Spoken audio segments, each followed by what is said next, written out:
welcome to this Green to Glass for me stout. So this is a the reason that this particular brew came about was I did a stout last year sometime, which I decided really enjoyed. Flavours were really good. I chucked it into a competition which was last November at Brewing. Got through to the second round, which I was amazed with. I'm really pleased with it that it got that far. Sorry, just noticed the steam on the ceiling. It's really cold here. Anyway, yeah, so got through to the second round, which I was really impressed with. But what I really enjoyed most was, at the end of the year, January I think it was this year, I got the judges' feedback, and the feedback that I got from the judges I thought was really interesting. The things that they mentioned was that they'd like it to have a better head, more body. Thought it was a really good beer. There's some interesting flavours.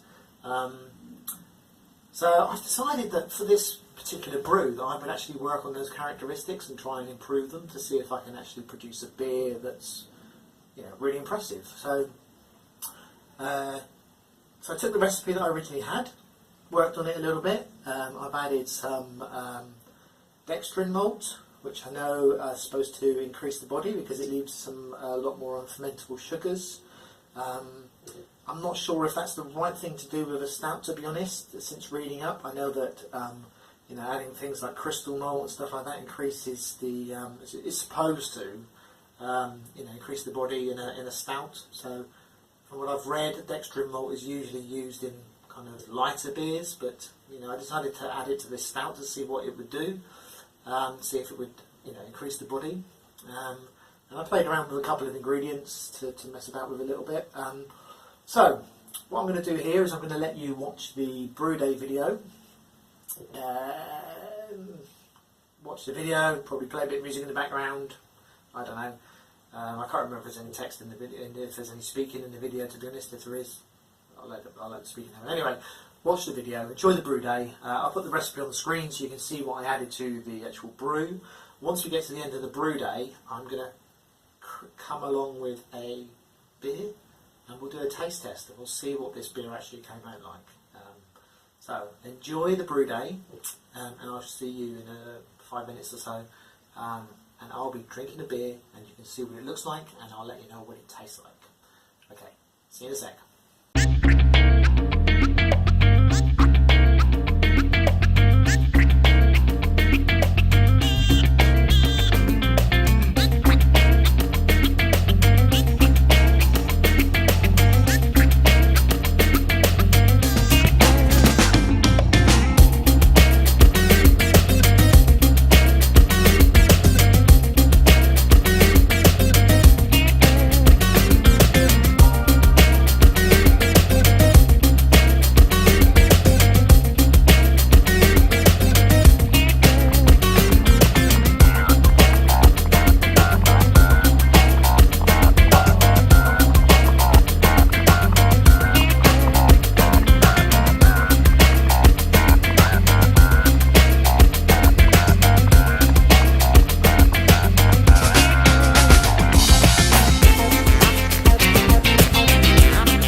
Look at that.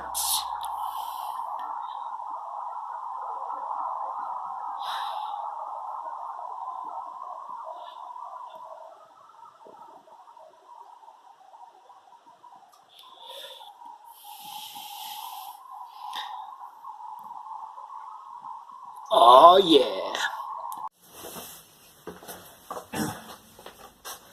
So, welcome back. And here we are with the little beauty. Look at that. Isn't that a beautiful looking beer? So, it's been in the keg now for exactly 2 weeks today actually, since I kegged it. I have been drinking it for the last few days. Really enjoying it. I don't know if I put in the video, because I haven't watched the video back that I played you just now. I don't know if I put in the video that before I stuck the lid on the keg, I chucked in some of this vanilla that I had left here, so this foodie flavours, vanilla that I had left from when I did the Imperial Stouts, which are still sat up here on a shelf, conditioning. I chucked that into this at the end. I put something like 10 drops in. It wasn't a huge amount. So you know the kind of the aromas that I'm getting, that I get off this straight away, is always the vanilla. It's got this. It's really nice. It's got like coffee, chocolatey coffee, roasty kind of aromas with this vanilla in the background. It's really, really nice. It's like some sort of dessert, you know, like a tiramisu or you know, some chocolate pudding, or really, really nice. You know, adding the vanilla has had a whole new dimension to it. It's made it really, really interesting. The nice thing with this one is there is some kind of natural vanilla kind of smell to it already, with the flavours that are already there. And I think just adding the vanilla on top has actually just accentuated that aroma that was already there, and really made it kind of really much more forward.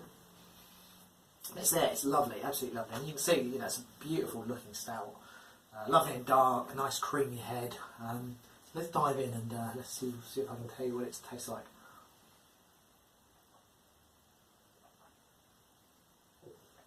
Oh, that is a really nice stout. So it's sweet. Yeah, it's a sweet stout. It's had a shit ton of, I think I put a kilo of lactose in this. So, you know, the sweetness is there. It's got this kind of coffee, chocolatey kind of taste. It's the same as the smell, you know, it's there. Coffee, chocolate, with the vanilla still there in the background. You know, it's a very desserty kind of tasting stout. Really nice, but it's light. You know, it's got a nice full mouth, but this kind of lightness to it. It's not heavy like an Imperial Stout would be, you know. It's you know, you could drink quite a bit of this. I wouldn't want to really, because it's, you know, it's a 7.3% stout. So, you know, this would knock your head off after a few. But it's nice. Really, really pleased. You know, there's much more body than there was with the original one that I did. There's much more complex aromas and tastes there, which is really nice. It's still got the toastiness that I wanted, with the coffee kind of chocolate flavours that you really want with a stout, really. You know, the extra amount of lactose, I think, has added much more fullness to the sweetness. You know, on the back of what I've done here, the improvements that I've made, would I enter this in a competition? You know what, I probably would. I would, you know, I'd be really interested to enter this into a competition and see if I get improvements on the comments that I had previously, or whether it would be, you know, the same comments that I had before. But all in all, you know, regardless of whether I'd enter it into competition or not, you know, the improvement on my previous recipe has actually worked out really well. I've got a beer here that tastes amazing. I'm really pleased with it. I really like the addition of the vanilla. I think that's added a new dimension to it, which I really enjoy doing. I think these kind of natural flavours things are really interesting to do, especially with beers like this. I wouldn't do it with an IPA, but I think with the stouts and these like normal stouts, Imperial Stouts, I think it's quite an interesting dimension to add to them. Yeah, I'm going to enjoy drinking this. Just to let you guys know, I think that I kegged some like 17 litres of this. I left a few litres to one side because I wanted to bottle it just in case I decided to enter it in a competition. Excuse me. I ended up having, I've got like 12 bottles left, so You know, it's going to be nice to leave them to one side and let them condition for quite some time, and then drink them at a later date once the cake's gone probably. But I've also got a few beer mails. If anybody's interested in actually trying this beer, give me a shout, either in the comments or if you know me on Facebook, get in touch with me on Facebook, whatever you want to do. And I'll send out maybe 5 of them, I'll send out to people. So people can try this beer and give me their own opinions on what they think it's like, because it'd be really interesting to see what other people think of it. Anyway, you know, I would recommend trying to brew this if you wanted to. I'd also recommend, you know, entering a competition, getting some feedback and tweaking your own recipe based on the feedback that you get, because I think it's a really interesting learning experience. I think I've certainly learned a lot through doing this. So yeah, you know, give it a go. Until next time, enjoy your beer. Happy homebrew, guys.